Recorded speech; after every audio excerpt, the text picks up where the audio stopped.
In Genesis 14, Abraham returns from a victory and meets Melchizedek, king of Salem, who brings him out bread and wine and blesses Abraham.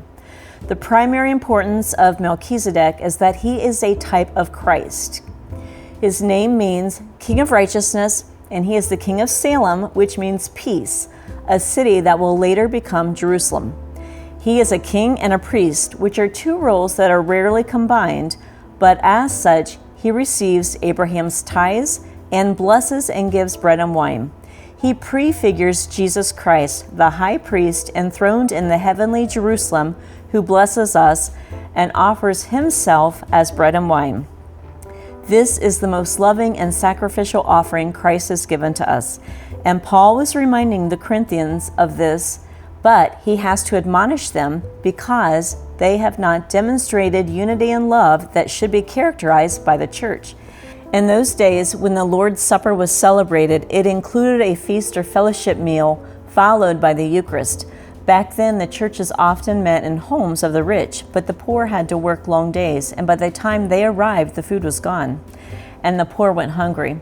Paul reminded them of the real purpose of the Lord's Supper was that Jesus was giving us his body and blood as a sacrifice for our sins, which became the new covenant between God and us, sealed on the cross. There was no selfish act involved in that. It was totally selfish, and yet the Christians in Corinth were not receiving it in that manner. In Luke, we see Jesus himself showing how he cared for everyone when he fed the crowd who had traveled far, just like the people Paul spoke about, to see and hear him. He didn't want them to go away hungry, unlike the rich people Paul spoke to. And of course, we know the miraculous story of the fishes and loaves. But what I think we may overlook is how Jesus cared for the needs of people. There was never selfishness in anything he did. How do we approach the table of the Lord and anything we do for him? What selfish tendency do we bring with us? Do we go first, take the best, or make sure everyone else has what they need first?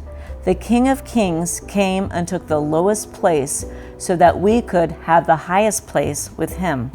The one who sacrificed everything wants us to also sacrifice. What areas of your life and mine do we need to reevaluate and make sure we are loving and serving as Jesus modeled for us?